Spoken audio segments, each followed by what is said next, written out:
Salve, salve, turminha! Vamos lá, um bom domingo a todos, a todas. Grande domingo, depois de um excelente sábado, né? Uma vitória convincente do Inter, uma vitória por 2-0, uma vitória merecida, sobretudo, merecidíssima. E um Inter que está sendo remontado já pelo Roger Machado, depois de tanto problema na largada do ano, né? Perde-se Rocher, perde-se Bruno Gomes, perde-se um dos zagueiros titulares, seja ele Roger ou Sampaio. Bernabé estreando só ontem, o Fernando voltando só ontem, o Tabata ainda fora, enfim, uma série de problemas, uma série de questões, mas que Roger Machado, Mr. Machado, Senhor Machado, conseguiu reajustar o time em pouquíssimo tempo e olha, já é um Inter que vai ser um Inter muito confiável, podem ter certeza disso, podem ter certeza absoluta disso, e o Roger, sobretudo, encontrando soluções para o time, encontrando soluções e mais, rodando o time durante o jogo, isso é muito importante. Olha, que ainda falta um monte de gente voltar. E, mesmo assim, ontem quem entrou? Fitinho. O Luca, até o Luca jogou bem. Luca. Enfim, o Iago Noal. Todo mundo que foi entrando foi rodando o time. O próprio Ronaldo, que estreou ontem também, foi entrando e se encaixando no time. Então, parece que as coisas estão voltando aos trilhos, felizmente, depois de um período curto, né, de instabilidade, né, e de muitas baixas na equipe também. É claro que faltam ajustes ainda, o Inter vai se remontar em meio ao campeonato, mas o importante é isso, que ontem já vimos lampejos daquele Inter de 2024 do Roger, daquele Inter lá que conquistou nossos corações e depois da chegada do Roger foi vencendo partidas, foi alcançando os líderes do Brasileirão, né, Oliver? Então esse Inter está começando a voltar, isso é fundamental, importantíssimo, importantíssimo. Ontem tivemos um Bernabé estreando, jogando 100 minutos, ficou em campo o tempo inteiro, e olha, o Bernabé que baita contratação. Tem que dar os parabéns para a direção do Inter pelo esforço feito, porque o Bernabé tinha que ser comprado. Ele dá outra velocidade ao time, dá outra dinâmica para a equipe. O Fernando é outro cara também que, meu Deus do céu, voltou e rearmou, reajustou o meio campo. Eu ainda estou desconfiado no Maia. Maia é aquela coisa, um dia vai bem, outro dia não vai bem. Ontem fez uma atuação ok apenas. Mas enfim, o Fernando é um cara que dá outra moral até para o meio campo do Inter. Tanto que o Roger elogia ele depois na coletiva, né? Quando citou o Vitor Gabriel, e já vamos falar do Vitor Gabriel também. Citou o Vitor Gabriel, lembrando que o Fernando ali é o cara que orienta a zaga, orienta a defesa, e precisava, o Inter vinha fazendo muita bobagem no sistema defensivo, não na defesa em si, mas na cobertura no meio campo, na cobertura dos laterais, estava muito ruim. Os dois primeiros jogos contra México e Guarani foram muito ruins. E o Fernando ontem reorganizou tudo. Tomara que o Ronaldo também consiga fazer isso, porque o Fernando não vai jogar todas, o Fernando deve jogar metade das partidas só do Inter na temporada, até por questões físicas, né? Mas ontem já entrou e foi aquele Fernando maestro, comandante que a gente está acostumado, né? Tomara que jogue um pouquinho mais na temporada, mais do que 50%, porque é um cara fundamental para o Inter. Agora, Novo Hamburgo, é possível que o Inter tenha modificações, né? Eu não sei se o Bernabé joga contra o São José lá em Novo Hamburgo, terça-feira, até daqui a pouco para evitar um desgaste excessivo, né? O Bernabé ontem não saiu de campo, né? Até tinha previsão de 60 minutos só para ele jogar, jogou 100 minutos, ficou o tempo inteiro em campo. Então, talvez seja preservado. O Fernando também talvez seja preservado, porque, afinal de contas, tem esse domingo e a segunda-feira só de descanso, né? E aí terça-feira já é jogo, 9h30 da noite, lá em Novo Hamburgo, pelo menos em Novo Hamburgo, né?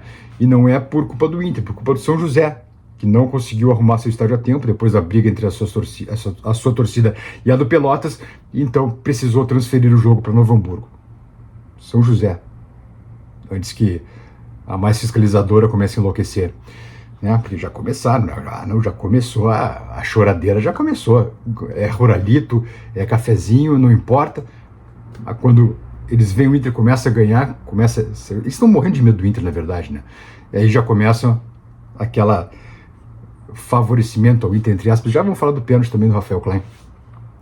Enfim, agora, terça-feira lá em Novo Hamburgo, esperamos também uma outra boa apresentação do Inter, uma boa apresentação, possivelmente com o time modificado, né? Mas aí, como eu disse, ainda tem Tabata para estrear, Carboneira para estrear, o Royal por voltar, tem o Kaique Rocha também no banco,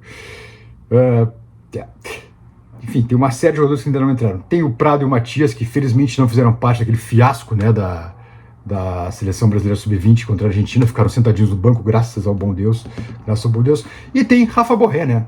Rafa Borré que 2 gols já, contra o Juventude, que era um jogo de Brasileirão de Série A, vamos lembrar bem, né? Isso é sempre importante também ressaltar. Então, por isso tudo foi muito emblemática essa vitória do Inter contra o Juventude. Muito emblemática. Reloginho na tela, por favor, meu caro Marcelinho Benfica. A gente já fala mais sobre Inter, mas antes eu peço para vocês aqueles 5 segundinhos para deixar o like no vídeo, também se inscrever no canal, para a gente seguir aí combatendo aqueles que querem nos combater, né? Vamos lá.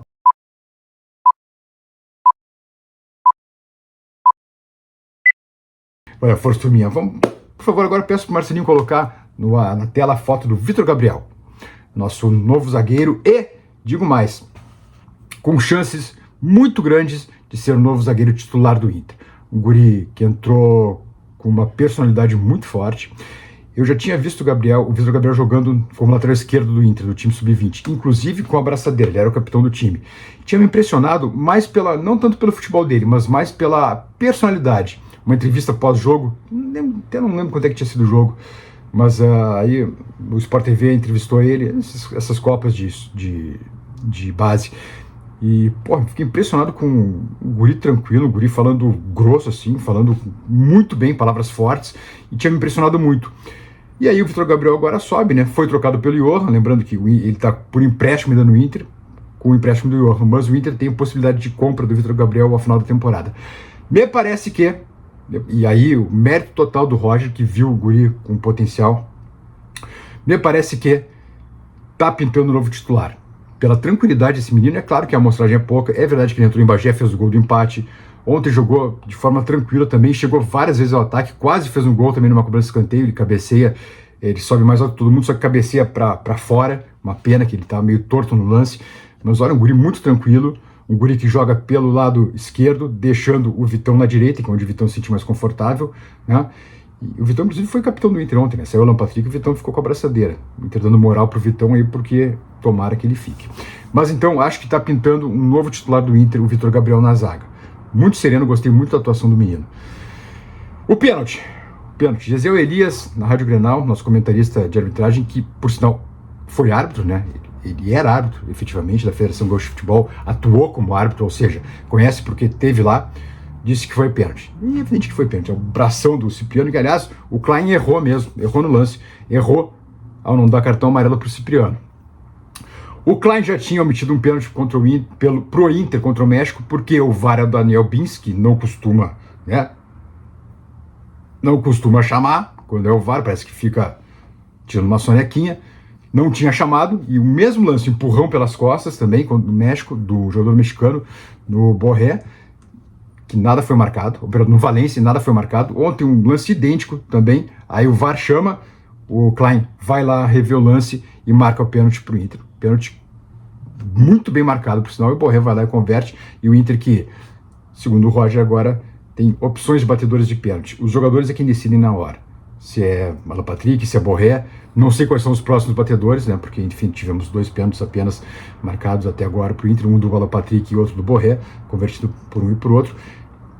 E, sobretudo, um Inter que tem comando e um Inter que voltou aos trilhos. E agora, é claro que vai começar a pressão externa contra o Internacional, porque a gente sabe como a banda toca, né? Mas tomara que não adiante aí, porque ontem que foi marcado em campo foi tudo bem marcado, tudo de forma justa e o mais justo possível, a não ser o cartão amarelo não aplicado por Cipriano, volante do Juventude, que cometeu o pênalti no Rafa Borré. Tá bom, turminha? Voltamos logo mais, tenham um bom domingo e fiquem bem. Beijos. Tchau, tchau.